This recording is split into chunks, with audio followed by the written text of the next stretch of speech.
We are coming to you live from the granddaddy of them all, Pasadena, California. It's the Rose Bowl. I don't know. I don't know what I'm doing. We're back though. It is the granddaddy of them all. If you're talking about Detroit-centric podcasts, it is the granddaddy of them all. If you like comedically driven sports podcasts, it's the Detroiter guys. I'm your host. I'm Nick Bradley. We're presented by the Second String and the secondstring.com. Check it out. We're going to talk about this little number in a second. And we're covering sports in the Motor City and the Mitten State. Welcome back. Come on in. Take your hat off. Take the coat off. Can I get you anything to drink? I got some Cheez-Its in the cupboard. I don't know. Maybe you like biscottis. Whatever you need, I got you. Thanks for tuning in. Appreciate you being here, whether you're on YouTube, Spotify, Apple, however it is you're joining us. Glad that you are. Good day. Good day today. I'm excited to be here, to be honest. I got some good stuff to talk about. There are some exciting things happening. Now, are those things that are happening real life games? Are they things that I've watched on television? No, by no means are they that. There's storylines, things in the news, people run their fucking yappers, Pat Narduzzi, things happening in the hockey world. Matthew Tkachuk, he wants out of Calgary. Stevie Eiserman, pew. There's stuff happening. There's stuff to talk about. Kind of an exciting time. Juiced up off the wings. Like last week, 2 weeks ago, we did that podcast right after the first day of free agency where the Red Wings brought in a king's ransom of a haul. Excited about them, excited about this season and to see where they go. I said they should be better. I mean, I don't think anyone can argue that. Even the most pessimistic Red Wings fan can't argue that they should be better. I said I'd like to see them contend for a playoff spot, keep this thing interesting for all 82. They made it till about March last season and then it fell apart like a loose turd. I'm hoping to ride this thing into May this coming season. Keep me engaged for 82 games, even if you miss the playoffs. Even if in game 79, it's like, all right, they're probably not going to make it. Get me there. Just keep me as long as you possibly can. Look at the Tigers. All-Star break just happened. They've been dead for a month and a half, 2 months maybe. The All-Star break just happened and they've been passed for months already. Like, just don't do that. Just avoid that. Just keep me interested. Keep me checking the standings. Keep me watching the games. Keep me checking the highlights in the morning. Make me want to know what's going on with you as long as possible. That's the goal. We haven't even gotten to the point where it's like win a playoff series. We haven't even gotten to the point where the expectation or the big goal is make the fucking playoffs. We haven't even gotten there yet. We're still at keep me interested. Make me want to watch a hockey game in April. Make me sit down at my friend's place on a Saturday afternoon and watch the Red Wings because it's a huge game for the playoff race. Just get me there. Get me there. I don't need you to make the playoffs necessarily, not yet. I don't need you to win a playoff series. I don't need you to make a Stanley Cup run. Just get me interested, and I think they will. So it's an exciting time. More big names. We saw Johnny Gaudreau just went to Columbus and kind of a shocking turn of events in his free agency out of nowhere. Columbus. And everybody says Columbus is a great place to play. The Blue Jackets are a great organization. They got some guys, Zach Werenski, obviously Michigan boy. Columbus, Columbus, because he was talking Philly, hometown team, New Jersey, also close to his hometown. And then Calgary offered him more money than Columbus. Now, I don't know if it's like the Canadian BS with COVID. I don't know if maybe he just doesn't like Calgary.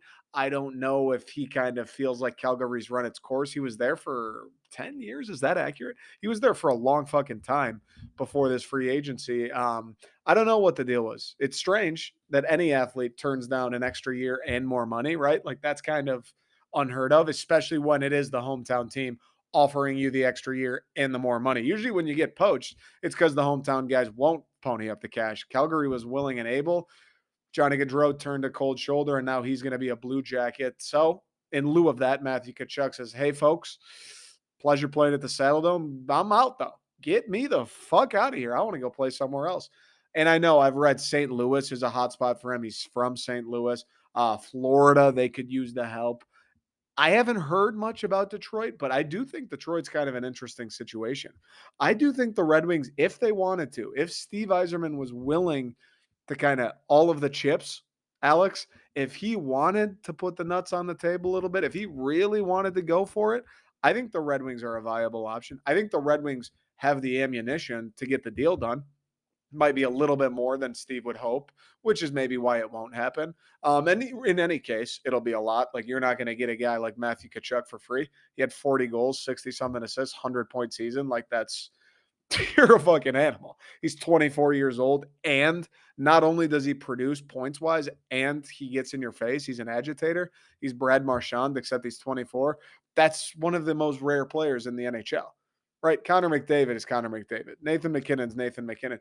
Those guys is fucking incredible as they are, and they're the two best players in the league.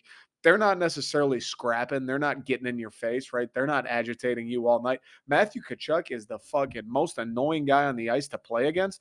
And oh, by the way, he's going to rip two Genos and get an apple on top of it. Like, you don't see that combination. Usually it's one or the other. Usually you play good defense, you take the body, and you kind of agitate, or you're unbelievable at offense. Maybe you take the body here and there, and you kind of keep your nose clean of fights and the dirty business and stuff like that. Matthew Tkachuk doesn't give a fuck. He does both, and any team in the NHL would be lucky to have him. And he fits right into what the Red Wings are doing. But before we get into it a little further, I got to address this, guys. I have to address this. I don't want to be the preachy guy. I don't want to be super promoty and salesy. But look at the shirt for 2 seconds. Can you see the shirt? Can you see the shirt? Motown, Calder winner. Aren't you fucking kidding me? He's got the wings coming out of the side. He's got the notes, the music notes, Motown, the font school, Mo Sider, Calder winner down here. I don't want to be promotive, but this is the nicest Red Wings shirt that actually has ever been created. I'm not even joking. I'm not even saying it so people buy. I just want to make you aware that this exists. Like, if you are a Red Wings fan, if you plan on sitting down and watching at least half the games this year, if you plan on going to LCA and you plan on buying a little Red Wings merch for the upcoming season, I need you to know that this exists. Maybe you won't buy it, mistake. I just need you to know that this exists. You have this shirt, you wear it anywhere near Little Caesars Arena within a 50-mile radius. I promise you, 12 different people are going to go, "Whoa, dude, where'd you get that? That thing's sick, man. When was that made? Who did that? Supreme makes Red Wings gear now?" Like, just just look at it for 1 second. Thesecondstring.com. Don't want to be promoty, don't want to be too salesy, but like I made this. What am I going to do? Not tell every Red Wings fan I can get my hands on about it? What am I going to do? Let this live under a rock? This ain't no Patrick Star, dog. This is SpongeBob. Sweet, sweet victory. Everybody's got to know. Thesecondstring.com, Motown. Check it out. Okay. Okay. I had to do it. I had to do it. The shirt came in the mail today. It somehow looks better in person than it does on the mock-ups. Like, I knew it was sick. When I saw the design, oh, all right. Yep. Yep. Yep. Yep. Yep. Yep. Yep. Yeah, that's fucking fire. That's gas. I knew it right when I saw the design. You put it on the mock-up. Oh, it looks good on red. Oh, looks good on white. Oh, looks good on a crew neck. I knew it was gas. I fucking knew it. How couldn't it be gas? I opened up the mail today. I opened this little puppy. I put it in some good lighting and it pops. It is crispy. It is sharp. It's beautiful. It's better than I thought it would be. Don't know how that's possible. It's incredible. If you're a Red Wings fan, check it out. Matthew Tkachuk to Detroit. Not a ton of talk about it, right? And rightfully so. Like, if you look at the Red Wings, not necessarily going for it all the way just yet. Not necessarily a Stanley Cup contending team just yet. Not necessarily a guy who a superstar is going to put him over the edge, right? Maybe it's the key ingredient they've been missing. A superstar like Matthew Tkachuk helps anybody. He could be playing on the Tim Hortons 16U team. He'll help them out. Like, it doesn't matter who he goes to. Obviously, getting Matthew Tkachuk helps, but as I'm sure he wants to do, and it makes more sense from a team standpoint, like, not if you're going to be dog shit, if you're the Chicago Blackhawks, there's no point in going out and getting Matthew Tkachuk. If you're going to be ass, if you're gunning for top 10 picks, if you know you're pretty much fucked for the next couple of years, not really much of a point into getting Matthew Tkachuk, even if you're going to be average. Like, and really, unless you know you're a playoff team, and beyond that, unless you know you're a team that's capable of winning in the playoffs, and Matthew Tkachuk could be the Thanos fucking Infinity Stone thing, gauntlet, whatever it's called, it doesn't really make sense to go after him. So I get it. I get why Detroit's kind of under the radar because we aren't one of those teams. We're not even necessarily totally gunning at a playoff spot this year. We certainly aren't gunning at winning playoff series. And we absolutely are not a team who, coming off last year, should have ideas like, oh, if only we got Matthew Tkachuk, I don't know, maybe the Stanley Cup would be in our future. Maybe Matthew Tkachuk is the one thing we were missing. No, we missed fucking so many things. Missed defensemen. We missed a lot of forwards, guys who can put the puck in the net. Goaltending towards the end of the year. Hopefully, Ville Husso helps out with that. Coaching, we missed. We missed a lot of things. Matthew Tkachuk is not the answer to all of the Red Wings' problems. But what I do find interesting about the Tkachuk situation is, yeah, like Florida makes a ton of sense. St. Louis makes a ton of sense. Any of those contending teams, I get it. Totally makes sense. Detroit's a little sneaky because, like I said, we're not necessarily gunning for playoff series. We're not gunning for the Eastern Conference Finals. Like, we're not at that level yet where it's expected of us. Fans obviously aren't expecting it. Analysts, people around the league aren't expecting it. If you asked Dylan Larkin himself and we're like, hey, bro, you think you're going to make the Eastern Conference Finals? He'd probably say, what? Who? No, the Red Wings? No, no, no. We're not fucking, it's not 2008, dude. What do you mean, Eastern Conference Finals? I get it. But at the same time, if you look at Kachuk, you look at what Steve Yzerman just did like 2 weeks ago in free agency. You look at the assembly of the Red Wings as it stands right now, he kind of fits. He kind of fits.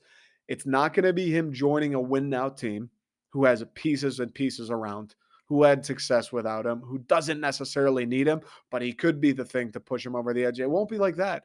But the Red Wings are entering, like I would say this coming year, 2022-23, is going to be the first year of this Steve Yzerman led, rebuilt, Detroit Red Wings. It'll be the first season where it's like, okay, and now the window begins. And now it's time to win. I think this is year one. And again, not going to win playoff series, not going to win a Stanley Cup. This is year one, though. You throw Matthew Tkachuk in there, he's not going to put you over the edge. We're not winning 3 playoff rounds with Matthew Tkachuk. No, no, no. We need more help than that. But he times up nicely. He's 24 years old. Dylan Larkin's what, like 26, 27? Lucas Raymond, Mo Seider about 20, 21. Jonathan Berger and Simon Edvinsson, 20. Nedeljkovic is like 24. Kosa's waiting in the wings. Every big piece on this team, Verana is like mid to late 20s. Every big piece on this team would match up with Kachuk. Ideally, you're getting a guy that's 18, 19, 20 years old, right? Ideally, meets up a little bit more with these prospects that are going to flood in this next year and the year after. Ideally, 24 is not crazy, though. He's got 10 years in him, probably, barring any crazy injury or whatever else, like off the ice. He's got 10 years in him. Dylan Larkin, it feels like he just got started this year. It feels like Dylan Larkin, this was the first season he kind of realized, like, oh shit, I'm fucking sweet at hockey.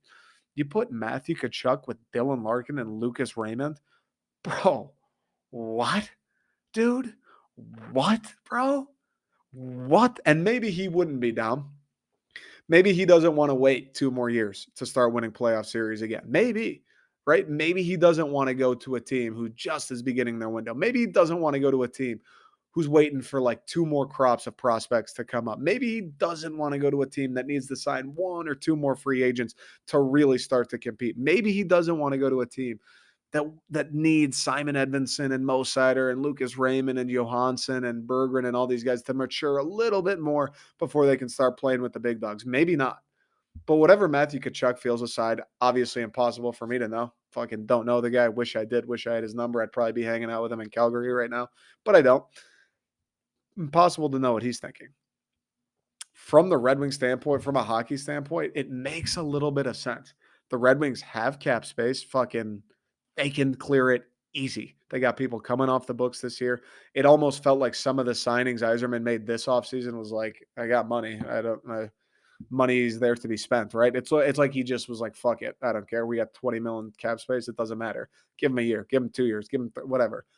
We got cap space. We have more than enough players after this free agency haul. Like, we have too many guys. There aren't enough spots for this many guys. People will have to sit. People will have to play in Grand Rapids. People will get cut short on ice time. We have players to move, and the window is timing up nicely with the age of Tkachuk. Now there isn't I wouldn't do just any deal for Matthew, right? Because Calgary's going to want a haul. He was the sixth overall pick for them a couple years ago.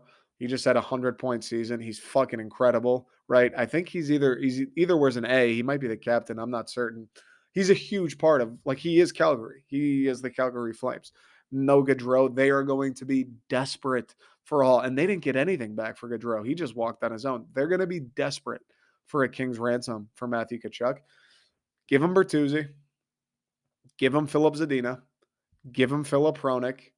Give him a first round pick. And honestly, I'd give him another first round pick if they wanted it. To be honest, I would. Or Bertuzzi, Hronik, Johansson on the blue line, first round pick, maybe two first round picks, or a first round pick and Zadina. I would do that too. Like, I will give Calgary a haul. Zadina's a young guy they could use. They could see what happens. Maybe a change of scenery ignites them. Albert Johansson, nice up and coming prospect over in Sweden, blue liner, good offensive player, good passer, good skater, this, that, the other thing. He'll be in Detroit eventually if Calgary doesn't take him off our hands. Tyler Bertuzzi is essentially diet Matthew Tkachuk. He can score, he can play, and he fucks with people, and he's an agitator. Matthew Tkachuk and Tyler Bertuzzi are the same player. Matthew Tkachuk's just better at hockey, right? You can take him too. He's not too old. He's like mid late 20s. Same deal as keeping Kachuk.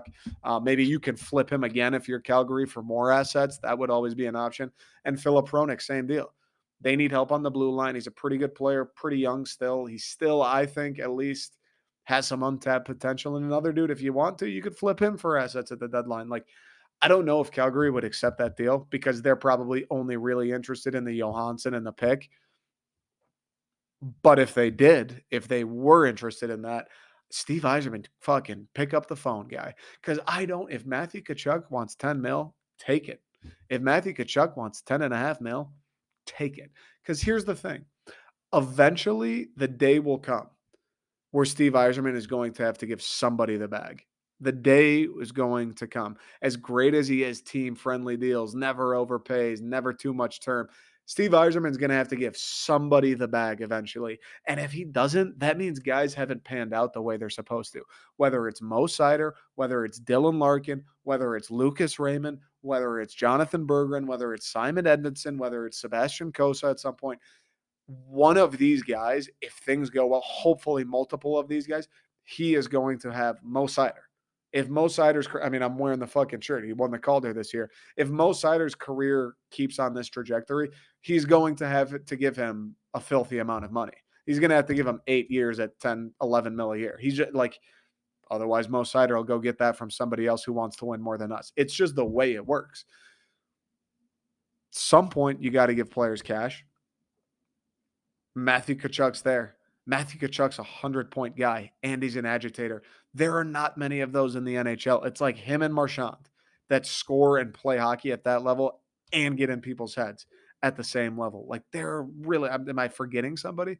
Really the only two guys, maybe his brother Brady Kachuk as well. Like nobody does it like that. He's a 100-point scorer, dude. Imagine him with Larkin and Raymond. Are you fucking joking?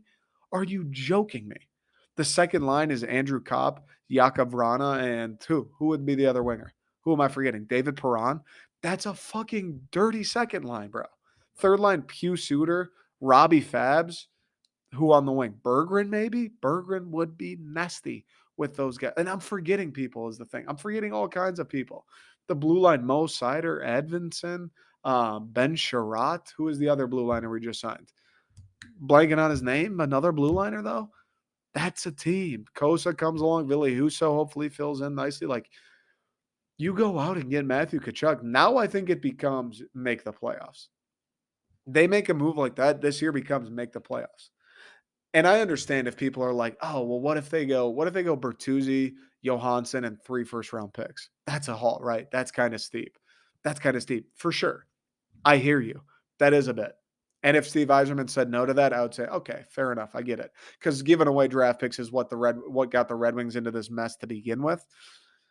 But here's the thing. I always think about it with the NBA too. Like, if you want to get a guy like Matthew Tkachuk and you're afraid of giving up 3 first-round picks, your dream, dude, when Steve Yzerman lays his head on that silk fucking pillow in his nice ass Bloomfield Hills mansion, You are praying, you're dreaming, you're counting sheep. One All-Star, one, two Hall of Famers, three Stanley Cup champs. Like you are dreaming about one of those first round picks becoming Matthew Tkachuk. You're dreaming about it. You are dreaming about it. You're happy if one of those first round picks is like a 60-point guy. You are dreaming about one of those three first round picks being a 100-point player. And you are being offered a bona fide 100-point player who, by the way, is a great leader, who's great in the room, and is going to fuck up your opponent's minds. Those guys are going to go to bed like pissed. Like, God damn it, dude. Matthew Tkachuk, we got to play the Red Wings tomorrow. God damn it. It's just a fact. You are praying one of those guys becomes Matthew Tkachuk. So if Calgary says, hey, you know what, Steve? Take the finished product, bro. You know what Matthew Tkachuk is. You can have him. It's going to cost you 3 first-round picks, a young guy, and Tyler Bertuzzi, but you can have him. You make the deal every time. Help is on the way. There will be another free agent class. Just because Steve Yzerman went crazy this year, going Perron, Cobb, Sherrod, all these guys, Huso, I still don't think he's gone full guns blazing. I do still think, like I said a couple weeks ago, I do still think there's a massive blockbuster up Steve Yzerman's sleeve, whether it's this year, next year. Some point he's going to make a fat fucking trade for one of these guys, Eichel, Kachuk, somebody like that. He's going to pony up and get one of them. And I also believe there is a free agent signing that is yet to be had. Yeah, Perron's a nice player. Kopp was a nice signing. Sherrod, all these guys real nice. There is a free agent signing that will happen with Steve Yzerman at the GM where he gives somebody the bag and he go gets a Johnny Gaudreau. He go gets a star, whether it's on the blue line and net, wherever, he goes and gets a star out of free agent. That is going to happen. Both of those things will happen. You go get Kachuk now, you're that much closer to winning, right? The window's just opened a little bit more. The hesitation's gone. Like you can go right now. Go to free agency right now. Next year. Go get that guy. Go get all the help you need. You get Kachuk, it's let's see if we can make the playoffs this year. And if we can't, I'm going to do everything in free agency and in the offseason next year to make this a playoff team. Because once guys like Berggren and Edvinsson and God forbid Kosa get up there, you got, I mean, think of Berggren, Edvinsson, Soderblom, Niederbach, Johansson, yeah, if they did get Kachuk, you probably got to part ways with one or two of those guys. Fair enough. Cost of doing business. Marco Casper, they just drafted. If you get rid of two, you've got four more high end prospects right behind them. You've already got the teams like the top six, the top four blue line already kind of shaken out. You've got help on the way. If you get rid of two of the six prospects, the other four are going to be nice fucking players for you. The other four will play in Detroit. All you got to do, you add another free agent or two. That's your team. That's your team. And then it's all fine tuning. And if guys like Lucas Raymond fulfill their potential, if guys like Lucas Raymond turn into a point a game player, Mo Sider gets better. Simon Edvinsson is Mo Sider. Jonathan Berggren's like a 60-point guy. If Marco Casper can be a second line center, like if these guys all fulfill their potential, they don't all need to be superstars. They don't all need to be Matthew Kachucks. They don't all need to be point a game, 100-point players. No. They just got to be pretty good. They just got to be good players. They just got to be solid. You have the suit. You got Larkin. You got Raymond. You got Sider. You got Kachuk. You don't need everybody to be the star. You just need good players. Look at Colorado. Yeah, they got McKinnon. Yeah, they got McCarr. And they just got a bunch of good fucking players. I mean, they're very good players, but those guys are the superstars. Those guys are the ones who sell all the jerseys, and those are the Matthew Kachucks. I don't know. I would love Steve to make the move. I'm sure he's called because he's Steve fucking Yzerman. I'm sure he's tried to fleece him. And I'm sure he said no, and Matthew Tkachuk still isn't in a winged wheel jersey because they wanted too much. They wanted 4 or 5, 6 first round picks. They wanted too many prospects, whatever the case is. And I understand. But if the potential to make a deal is there, like I'd get rid of 3 of those first round picks. I'd give you 3. I'd give you 3 in one of those 6 prospects I listed, not Edvinsson. Edvinsson's off the table, Casper off the table. I'd give you Berggren, I'd give you Niederblock, I'd give you Soderblom, I'd give you Johansson, any of them. Take him for 3 first-round picks and Tyler Bertuzzi. Fucking like that, I do the deal. Like that, I do the deal. And Steve Yzerman will figure out the money because he's Steve Yzerman. At the end of the day, what's Matthew Tkachuk going to say? I don't want to play in Detroit. Matt, come on, buddy. Come on, he's not saying that. He's thinking about going to St. Louis. He's talking about Florida. What, I'm not going to play in Detroit in an original 6 franchise in fucking Hockey Town right when they're on the cusp of re-entering glory days, like re-entering being competitive, being contenders year in and year out, and I'm gonna be the difference maker. Steve Eiserman's the GM. Nick Lidstrom is like he's in the organization. Nick Cronwall's in there. Chris Draper, like, but Matthew Tkachuk's gonna say no. I don't want to go to Detroit. He's gonna say no to putting this jersey on. No chance, dude. No chance. If the deal is to be made, Steve, if they're offering you something, 3 first round picks, I'm just saying. The reason you have first round picks is on a wing and a prayer they become Matthew Tkachuk. Just saying. Quick break. We're going to talk a little bit of Michigan State football. They've been in the news. Pat Narduzzi, Jack Mack at Barstool, MSU fans just like panicking because you lost one fucking recruit. Let's talk MSU. Quick break. We'll be right back.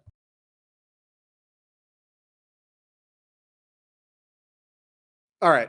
So there's a few these MSU topics, dude. People, college football fans are psychos. College football people, myself included. I mean, I make fucking videos. I'm doing this, aren't I? College football fans are crazy people. You're lunatics. All of us, we're lunatics. I don't get it. I really don't get it. So first things first, Pat Narduzzi, head coach of the Pitt Panthers, right? Lost to MSU in the Peach Bowl this year. Yep, Kenny Pickett didn't play. Yep, Jordan Addison didn't play. That sucks, dude. Your two best players, two of the best players in the country didn't play. That fucking sucks, man.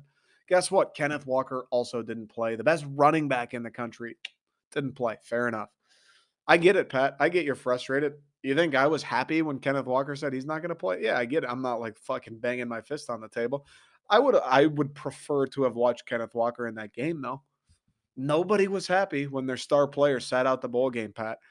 Pat Narduzzi, I don't know if he was on the radio or a podcast or what he was doing, sleep, talking in his sleep, got a little fucked up at the local dive bar and started running his yap hole to the bartender. I don't know what Pat's deal is. But Pat Narduzzi goes off talking about how Kenny Pickett would have played. He's worth at least 21 points. We would have smoked them. Kenny Pickett and Addison play. MSU didn't stand a chance, dude. Even if Patty played, we would have beat him by a touchdown. Like, come on now. Pat Narduzzi's saying this stuff. The coach of the team who lost by 10 is saying, oh, dude, if Kenny Pickett played, would have been no problem. He also said this. He also said this. If that's the third best team in the Big Ten, let's go to the Big Ten so we can win it every year. Pat? Pat? Ohio State is still a team. Just because Kenny Pickett didn't play in the Peach Bowl didn't wipe Columbus, Ohio off the face of the earth, Pat. Pat? Pat? Ann Arbor, Michigan's real. That's not like a fictional novel town, bro. That's not where Santa Claus's workshop is, dog. Ann Arbor's real, Pat. I've been there. Michigan has a football team. Jim Harbaugh, you don't see him in the news talking about abortions. They're real, bro. Michigan exists. The ones with the wings. Penn State, the whiteout. You remember Paterno, the showers? You remember that? That wasn't a dream you had. That wasn't some optical illusion, Pat. They're real too. What are you talking about? Let's just go to the Big Ten and win that every year? Pat, you're the head coach of Pitt, buddy. You're the head coach of Pitt, dude. You're a basketball school. The only reason anybody gives a fuck about your college program is because you play at the field named after the ketchup company. That's how little you matter, Pat. I don't want to be mean. I don't want to be mean. But when people, Michigan fans, they're the most notorious, at least when it comes to MSU, for doing the hypothetical fake reality bullshit.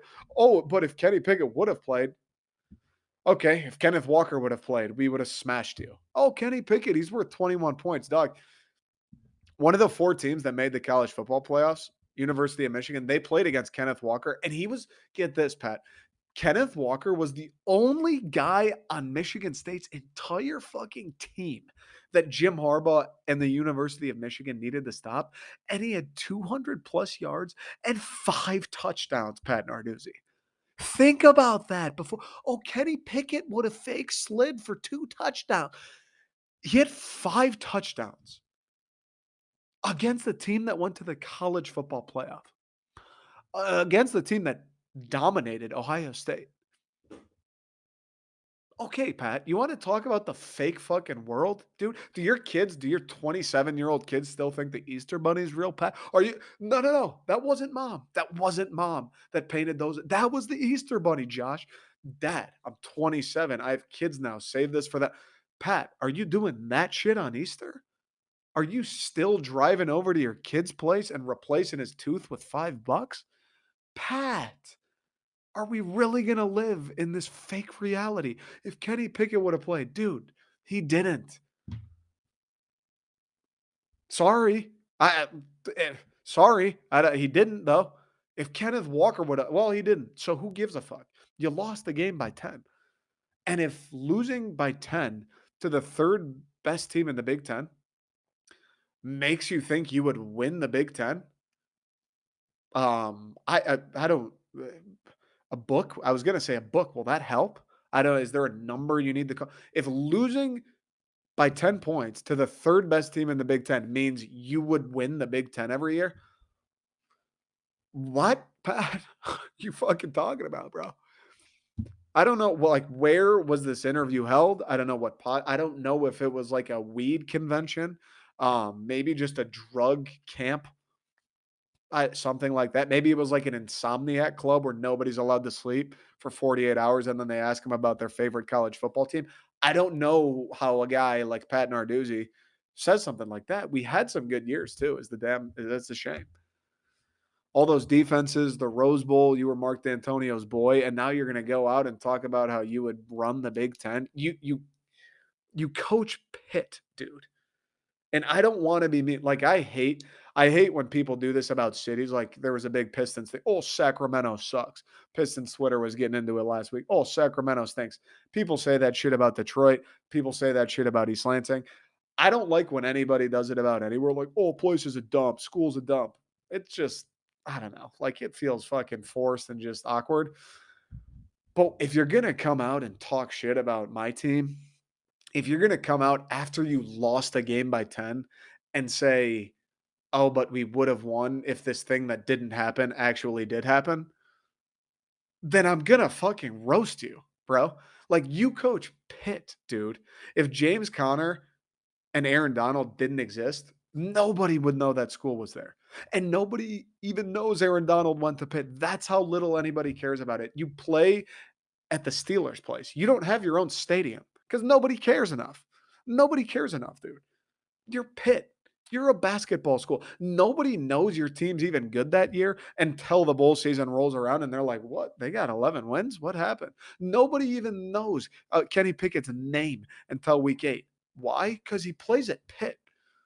Like, I don't want to be that guy, Pat, but you're forcing me to be that guy. Like, relax, dude. You're not going to run the Big Ten. Ohio State, Michigan, Penn State, Michigan State, Wisconsin. Fuck, even Rutgers would give you a run. You lost to Western Michigan this year. Did you forget about that? So, what are you talking about?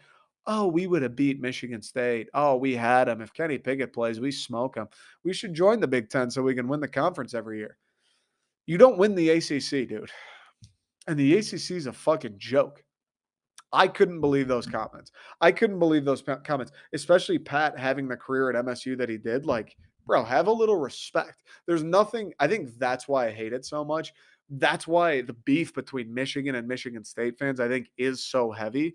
That's why I felt the need to just roast Pat Narduzzi and everything about the University of Pittsburgh. Look, I'm sure University of Pittsburgh is a cool place. Sure, it's a great campus, great school. I'm sure everyone who goes there is awesome.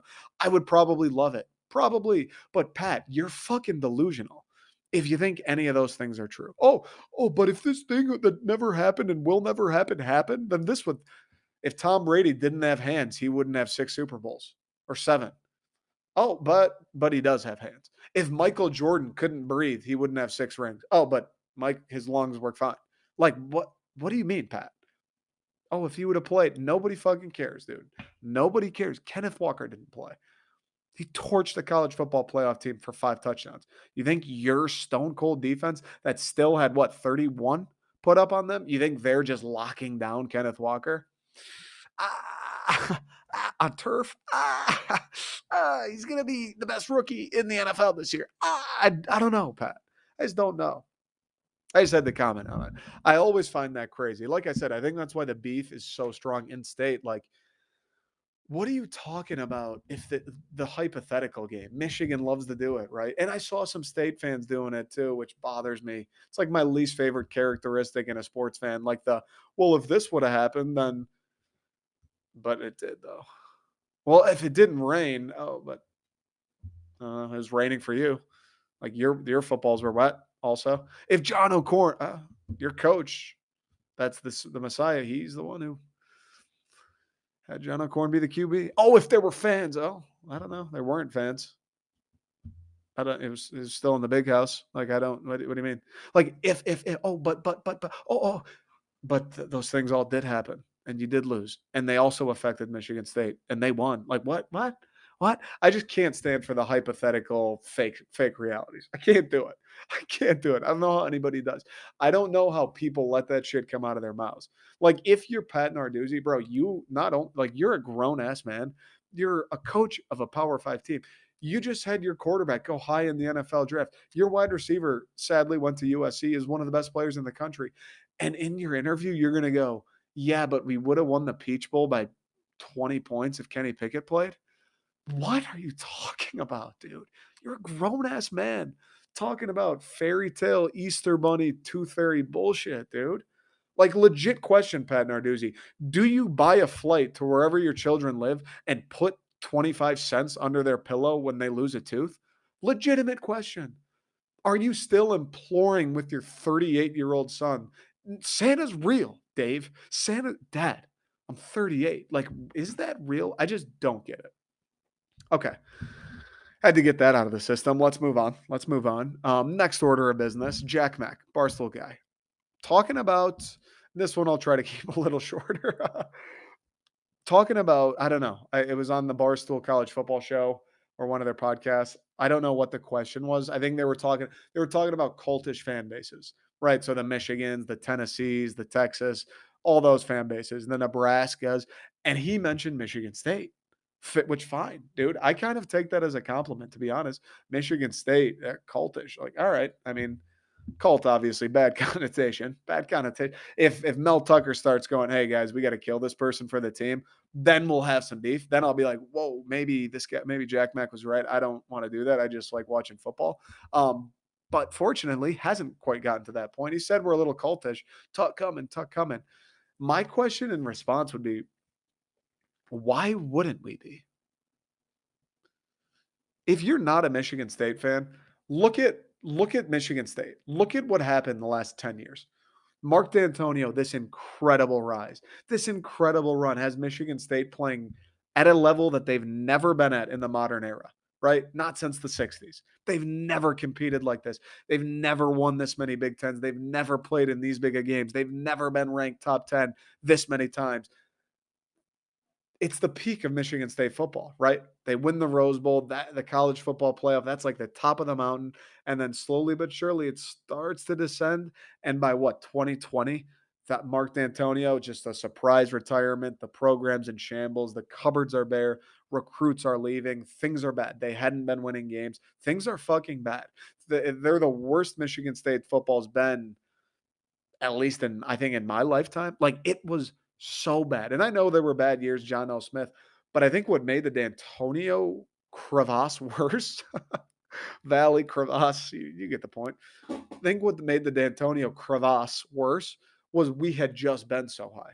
We had just been beating Ohio State. We had just been winning Big Tens. We had just been in the college football playoff. We just had the 16th or whatever it was overall recruiting class, the highest we've ever had. Like we were at the fucking top.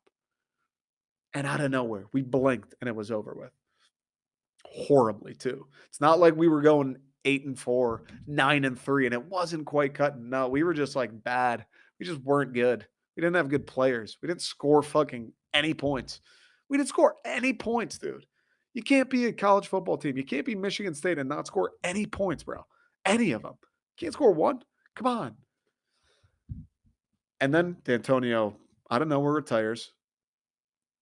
We want Luke Fickell. There's the whole fucking flight tracking saga, right? It looks like Luke Fickell's a lock. He says no to stay at Cincinnati, which is a kick in the nuts. That's embarrassing if you're Michigan State. He just said no to stay at Cincinnati.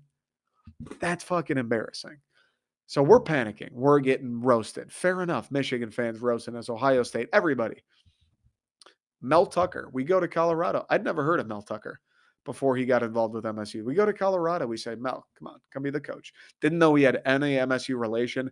I didn't know he knew Alan Haller. I didn't know he was the GA under Saban for a year.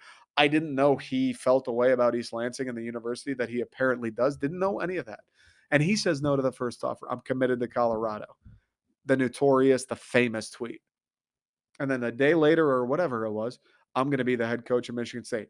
MSU goes back with an offer he simply cannot refuse. And he says, fuck it. Yeah, let's go. Let's go win a natty. I'm reading articles talking about Alan Haller saying in the interview, Mel Tucker is the most prepared person he's ever seen. In the interview, Mel Tucker walks in with a binder labeled Michigan State. And it's his plan and what he needs and the resources he requires to win a national championship at Michigan State University. Not win a Big Ten, not beat Michigan, not get to double digit. No, to win a national championship at Michigan State University. Not to just my plan to win a natty, wherever. The plan to win a natty, if I was the head coach specifically of Michigan State. Okay. He recruits during COVID. He can't have anybody on campus. All we've heard about is how great this guy is at recruiting. And the COVID year's bad. They go 2-4, was it? But they beat Michigan in a game. They were 24.5 point underdogs, something like that, on the road. They beat Michigan. Unbelievable game. And the team's bad, by the way. Like Rocky Lombardi was the QB. He's just not good. He just wasn't a good player. The team's bad. They beat Michigan. Okay. And then they beat a top 10 Northwestern team at home. Yeah, it didn't matter. Yeah, they went 2-4. They have a signature fucking win against a very good football team. The next year comes around. He recruits the 25th, I believe it is, ranked class in the country, the highest MSU seen since that D'Antonio 2016 class. And before that, God knows what. He's recruiting guys from Florida, from Texas, from Louisiana, from California, from places MSU has never gotten guys. Okay. They go into that season. They're supposed to be, again, the team's not great. They're supposed to be the worst team in the Big Ten. And they win 11 games. And they beat Michigan. Again, they beat Michigan in a thriller, in one of the best college football games I've ever watched. They have a Heisman contending running back. They beat Penn State and they win a BCS Bowl. They're supposed to be the worst team in the Big Ten. They won 11-2 and had a Heisman candidate running back and beat Michigan in a fucking insane game. And oh, by the way, the next recruiting class is coming, and this one is now shaping up to be the best recruiting class Michigan State has ever seen. So tell me, Jack Mack, tell me, buddy, I don't want to argue. MSU fans are cultish. After everything I've just said, how are we supposed to not be cultish? Like, did you hear what happened? Did you hear the sequence we've been through? Did you hear how Mel Tucker has actually caught us from falling into our grave and now is pushing us up to Mount Olympus? Like, did you hear that? And we're cultish. We're cultish. Yeah, dude. What else are we supposed to be? What the fuck else? Dead? Is that it? Because that's the only way I could imagine an MSU fan not being cultish. Like, if you care, which by the way, you do care because you went to Michigan State. Michigan State, we care about sports. That should be the fucking slogan. If you're an MSU football fan and you aren't cultish about Mel Tucker, you aren't higher on Mel Tucker than you've been on anything in your lifetime, you don't have a pulse, you are the worst kind of person, or you're dead. That's it. That's it. You're either the most negative, pessimistic, dark human being who's ever lived, or you're a dead fucking body. Hate to get morbid, but those really are the only two scenarios in which I can't imagine someone not being high on Mel Tucker. Like, everything he's done, it's like, whoa. It just one thing better than, whoa, that's sweet. Oh my God. He's bringing out Lamborghinis to the 50-yard line. Spartan Dog Con is coming up next week. And last year, the pictures from it, he just has like 80 or 100 former MSU football players to his place to have a banger, to just catch up, to just do MSU football. Like, that's sick, bro. That's sick, dude. He's the best dressed coach in college football. The guy never once has left the house not looking fucking fire, bro. And I'm not supposed to be cultish about him? What's the point of being a college football fan? What's the point if I'm supposed to see everything Mel Tucker's done and go, yeah, but we'll see? What? Oh, yeah, well, 11-2. They're supposed to be the worst team in the Big Ten. Well, I don't, yeah, he's all right. What? Dude, like, I don't, just kill me if that's the thing. You know what I'm saying? I don't want to wake up every day and like, oh, I got to be lukewarm on Mel Tucker. No, bro. I want to have a guy like Mel Tucker so I can be sky high. So I can wake up every day. You know what I would give to have the leader of the Detroit Lions, Dan Campbell and Brad Holmes, end up being those guys where I'm like, dude, my NFL team, they're run by these guys. It's sick. They don't do anything wrong. And I'm sure, yeah, Mel Tucker, who knows? State might hit a road bump this year, win 8 games. I know Mel Tucker's vision is going to work. Like the guy is just different, bro. Like, we're cultish, fair enough, whatever. I don't want to be the pessimistic guy. And our head football coach does stuff that, like, it doesn't happen that we know of. I've never seen anything like this. I don't know if Nick Saban and Dabo Sweeney and all these other guys, all these super successful coaches, do crazy shit like Mel Tucker does. I don't know if that's how they recruit so well. I don't know. I don't, because I don't follow him closely enough. But the stuff like the branding, the way Mel Tucker is talked about, like, he's fucking revered, bro. He's revered. All he's done is coach Colorado and then MSU for 2 years. And one of those years we stunk. And he's like revered among kids. He does things at Michigan State that I like, that I've never seen. And personally, I've always viewed like MSU. I love how they lean at the Spartan dog, like the brand of Michigan State, some of the former athletes, just everything about it. And I'm fucking 1000% biased. I've always thought there was something cool, like something to tap into there. Not just vanilla, come to Michigan State, eat your potatoes and play defense. And Mel Tucker, fucking boom, instantly figured it out. I don't know how not to be cultish when the last 5 year span like that happened before my eyes, and Mel Tucker somehow just picked us up out of nowhere, and it wasn't supposed to work out, but it did. And he's changed the game. NIL, he gets an extension. Everybody gets an extension. He recruits. We've never had anybody recruit. We won 3 Big Tens with Antonio. Never recruited, never, and they won 3 of them. How am I not supposed to get fired up about that? How? How? He's been the coach 1 season. He found the Heisman in the fucking transfer portal. What? How do like what? How do I not get excited about that? So that's my thing. That's my thing. Make fun of us, fair, fine, whatever. But deep down in your heart of hearts, when you say Michigan State fans are cultish, how are we not supposed to be? How? Okay. And the last thing. Now we're going to get a little introspective, folks. I'm going to talk Michigan State fans. I am going to talk to you one-on-one direct. This is Michigan State fans at MSU fans, what we're about to get into. And it's something I want you to think about. It's kind of on par a little bit with what I just mentioned with Mel Tucker and what he's done and why we're cultish about him. So MSU's missed out on a few recruits the last few weeks, month maybe. Caleb Presley, big time cornerback, top 100 guy, went to Oregon or is going to go to Oregon. Who's the D lineman? Jaden Wayne, 5-star DN from Washington. He's going to go to the U. They have an offensive lineman, Peyton Kirkland, 4-star guy, has been like projected to go to state. He's committing very shortly here, projected to go to state all along. And now apparently he's going to go to Texas.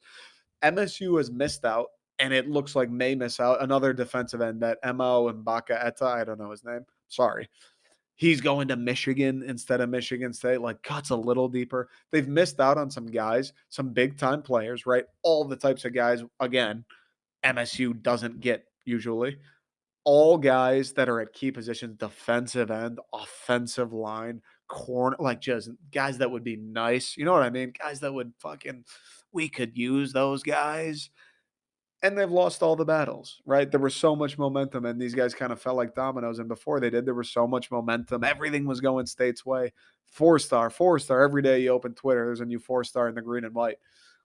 and they missed out on the last 4. And I go on the internet, and this maybe it's just Twitter. I don't know because my friends and I were all still pretty calm. I go on Twitter and all I see a tweet today.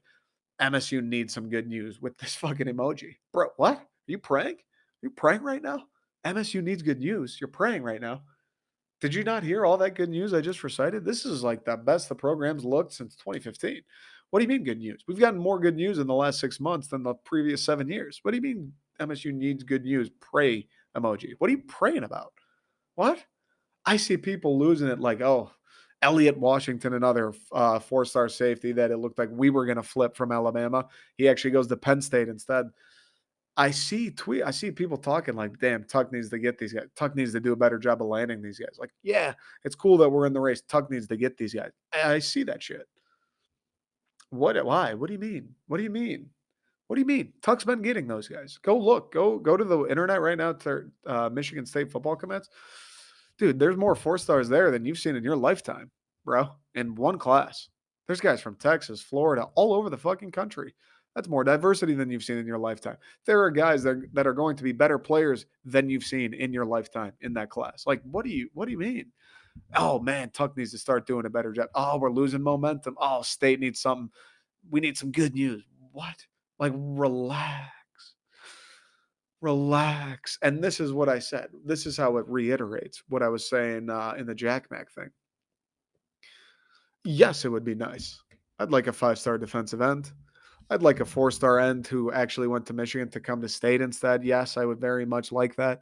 I'd like a top 100 cornerback. I would enjoy watching that guy play at Michigan State. It would be sick if Mel Tucker got those guys. It would be sick if Mel Tucker got one of those 4 guys to come in. Yeah, this offensive lineman from Florida, high 4-star that we've been on all along. It looked like he was going to go to State. Yeah, he might end up going to Texas. Okay.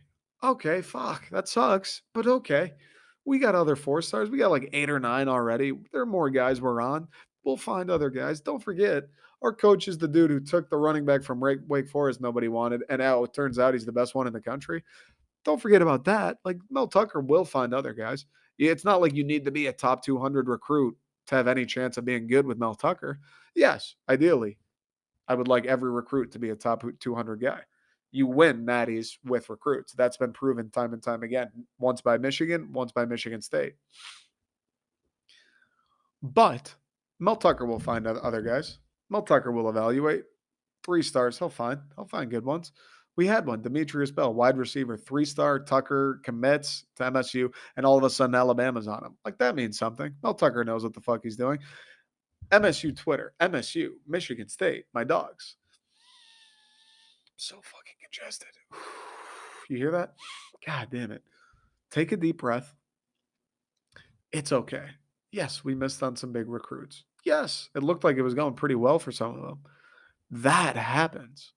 That happens, dude. You think Alabama gets every player that they want? No, they get a lot of them. They don't get all of them. That happens, bro. If Mel Tucker, if he's going to run with the big dogs, we're going to lose some of these races. Do you want him to run at all? Would you rather he just sit on the sideline and you don't get disappointed? If you want to run with Alabama, Ohio State, Georgia, Texas, if you want to get with the Blue Bloods, you got to fucking act like it, dude. Alabama doesn't lose it when they miss out on a cornerback. Alabama fans aren't going, we need good news when an offensive lineman decides to go to Texas. Alabama says, okay, well, we'll figure it out. We're fucking Alabama. I'm Nick Saban. Have some faith. I can't, it's genuinely shocking. I'm scrolling down the timeline and I know these recruits have committed elsewhere. And I'm like, are people straight up are people actually saying Mel Tucker needs to start landing some of these guys? Mel Tucker has done things already you've never seen before. There's been 2 seasons. He's been allowed to host people on campus for a little over a year. It'll come. It'll come. He'll have another good season. He'll send a few more guys to the NFL. It'll come, dude. It'll come. Some of these guys he's recruited, these 2 classes, the 25th class and then this next class, some of those guys will start playing and they'll be better players than Mark D'Antonio ever had. Like, some of these top 200 recruits are just going to be the best athletes State's had in a very long time. It is. It's how fucking recruiting works. He's going to win games. He's going to get more of these recruits, and maybe they will never be Alabama, LSU, Ohio State. Maybe they'll never be pulling in top 5 classes, top 10 classes even. If he can get to the point where he's pulling in top 15, we're in business. And he's got time. He's got time. It's going to be top 25 this year. He's got time. You want to run with the big dogs? You're going to get bit every once in a while. Rub a little dirt on it, get back in there and grab your fucking bone. Hang tough, MSU fans. Spartan dogs, right? Spartan dogs. I'm not flaking on Mel Tucker because Alabama got a recruit. It's fine. Shit happens. All right, folks. That was a long one. Good episode. I had fun. I did have fun. Little Red Wings, little MSU, a little recap. Shout out Pat Green, by the way. I don't know. He asked me to do that. So there it is, Pat. Hostile Pat. We're going to do 2 more again next week. We'll see which days. Maybe Wednesday, Friday again. I don't hate that combo, to be honest with you. Maybe Tuesday, Thursday. I don't know. We're going to do 2 more next week and keep it going. I appreciate everybody being here. Appreciate you listening, spreading the word, supporting all that good stuff. Again, the Motown shirt's now on sale, thesecondstring.com. Check it out, Red Wings fans. I don't know how you could, to be honest. And I'll be back next week, guys. Appreciate you.